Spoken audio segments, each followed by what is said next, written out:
नमस्कार दोस्तों, मैं आपका दोस्त आलोक आपके अपने YouTube चैनल डेली डोज में आपका स्वागत करता हूं।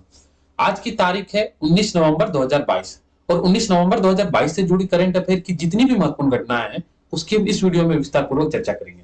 तो वीडियो को अंत तक देखें और अगर वीडियो पसंद आए तो चैनल को लाइक और सब्सक्राइब जरूर करें। तो चलिए इसी के साथ स्टार्ट करते हैं आज का डिस्कशन। क्वेश्चन नंबर 1, हाल ही में नो मनी फॉर टेरर अंतरराष्ट्रीय सम्मेलन का उद्घाटन किसके द्वारा किया गया है? तो इसका सही उत्तर हो जाएगा ऑप्शन सी, नरेंद्र मोदी। प्रधानमंत्री नरेंद्र मोदी ने नो मनी फॉर टेरर के तीसरे सम्मेलन का उद्घाटन दिल्ली के होटल ताज पैलेस में किए हैं। इस 2 दिवसीय सम्मेलन में 72 देश भाग ले रहे हैं। इस सम्मेलन का मुख्य उद्देश्य आतंकवाद के खिलाफ फंड इकट्ठा कर रहे देशों पर लगाम लगाना है। इस वीडियो के अंत में मैं आपसे 2 महत्वपूर्ण सवाल पूछूंगा जिसका जवाब आपको कमेंट बॉक्स में कमेंट कर बताना है। और वीडियो अगर पसंद आ रही है तो चैनल को लाइक और सब्सक्राइब जरूर करिए। तो चलिए अगला प्रश्न, हाल ही में इसरो द्वारा भारत का पहला प्राइवेट रॉकेट लॉन्च किया गया है, इसका नाम क्या है? तो इसका सही उत्तर हो जाएगा option B, Vikram S.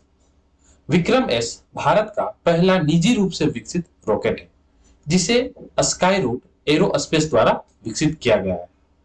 Vikram S rocket Andhra Pradesh में स्थित N space tech India, Chennai में स्थित स्टार्टअप स्पेस किड्स और अर्मेनियाई वाजुंक्यू स्पेस रिसर्च लैब द्वारा निर्मित 3 पेलोड लेकर गया। इसे इसरो और इन स्पेस की सहायता से लॉन्च किया गया है। इन स्पेस क्या है? तो इन स्पेस इसरो के लिए मार्केटिंग करती है। तो इन स्पेस की फुल फॉर्म क्या है? Indian national space promotion and authorisation centre. In space के चेयरमैन कौन है? डॉक्टर पवन गोयनका। इसका मुख्यालय कहां है? अहमदाबाद में। और इसरो के अध्यक्ष कौन है? एस सोमनाथ। इसरो की स्थापना कब हुई थी? 15 अगस्त 1969 को। इसरो के संस्थापक कौन है? डॉक्टर विक्रम साराभाई। अब अगला प्रश्न, हाल ही में 10वें अंतरराष्ट्रीय पर्यटन मार्ट का आयोजन किस राज्य में किया गया है? तो इसका सही उत्तर हो जाएगा ऑप्शन डी, मिजोरम। क्या हो जाएगा? मिजोरम। भारत के पूर्वोत्तर राज्य में पर्यटन को बढ़ावा देने के लिए केंद्रीय पर्यटन मंत्रालय द्वारा इसका आयोजन किया जाता है। अंतरराष्ट्रीय पर्यटन मार्ग का आयोजन मिजोरम की राजधानी आइजोल के आर डेंगथुआमा इंडोर स्टेडियम में किया गया है। मिजोरम पहले 1972 तक असम का हिस्सा था, जब इसे केंद्र शासित प्रदेश के रूप में बनाया गया। 1986 में भारतीय संसद ने संविधान के 53वें संविधान संशोधन से 20 फरवरी 1987 को भारत के 23वें राज्य के रूप में मिजोरम को मान्यता दी। अब जब बात मिजोरम की हो रही है तो मिजोरम के मुख्यमंत्री कौन है?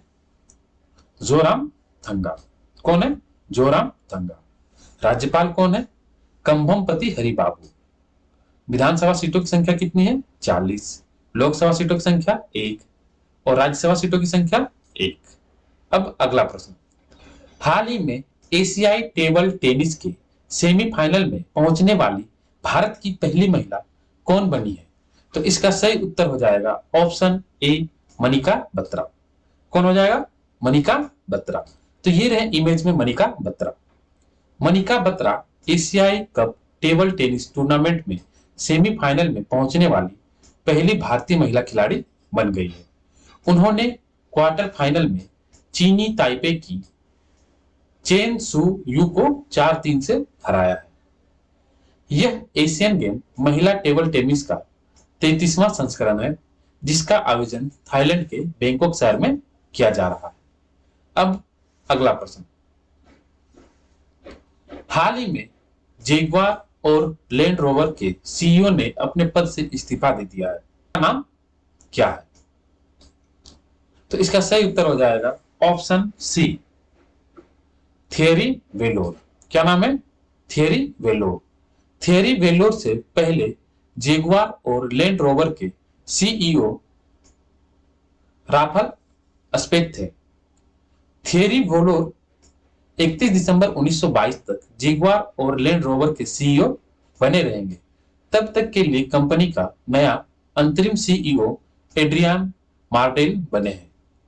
Jaguar, Land Rover, Tata Motors, Tata Sons के चेयरमैन कौन है? एन चंद्रशेखरन। कौन है? एन चंद्रशेखरन। अब अगला प्रश्न, हाल ही में किस राज्य सरकार ने रामायण और महाभारत सर्किट बनाने की घोषणा की है? तो इसका सही उत्तर हो जाएगा ऑप्शन डी, उत्तर प्रदेश। उत्तर प्रदेश सरकार ने भगवान राम से जुड़े स्थलों को रामायण सर्किट और भगवान कृष्ण से जुड़े धार्मिक स्थलों को कृष्ण सर्किट के रूप में विकसित करने की घोषणा की है। रामायण सर्किट में अयोध्या, चित्रकूट, विठूर समेत अन्य धार्मिक स्थल शामिल होंगे। वहीं कृष्ण सर्किट में मथुरा, वृंदावन, गोकुल, गोवर्धन और बरसाना, नंदगांव, बलदेव आदि अन्य धार्मिक स्थलों को जोड़ा जाएगा। अब जब बात उत्तर प्रदेश की हो रही है तो उत्तर प्रदेश के ये रहा इमेज। उत्तर प्रदेश के मुख्यमंत्री कौन है? योगी आदित्यनाथ। उत्तर प्रदेश के राज्यपाल कौन है? आनंदीबेन पटेल। उत्तर प्रदेश में विधानसभा सीटों की संख्या 403, विधान परिषद की संख्या 100, लोकसभा सीटों की संख्या 80 और राज्यसभा सीटों की संख्या 31 है। अब अगला प्रश्न,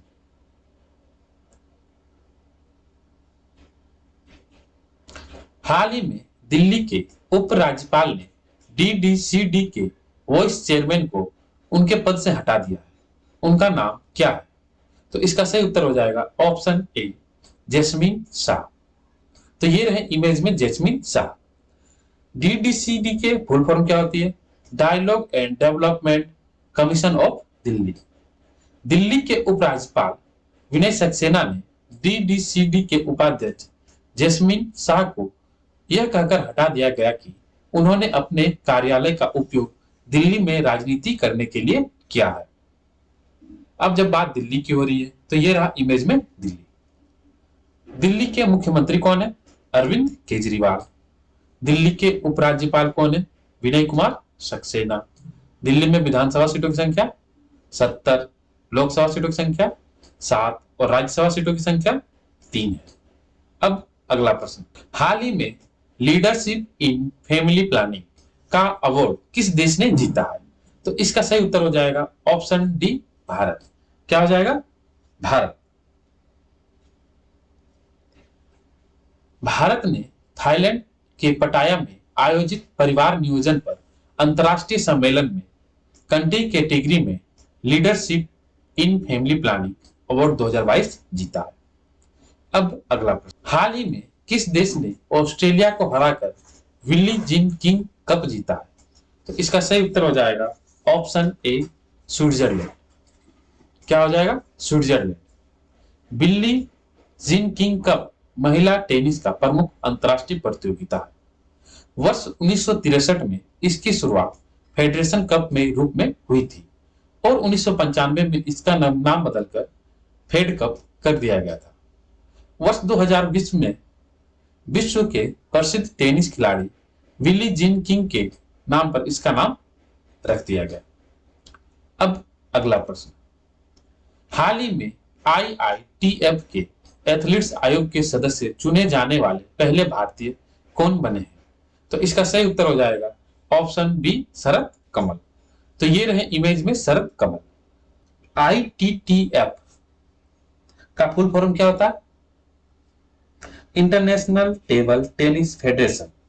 शरद कमल भारत के एक प्रसिद्ध टेबल टेनिस खिलाड़ी हैं जिन्होंने अब अंतर्राष्ट्रीय टेबल टेनिस महासंघ के एथलीट्स आयोग के सदस्य के रूप में चुना गया है।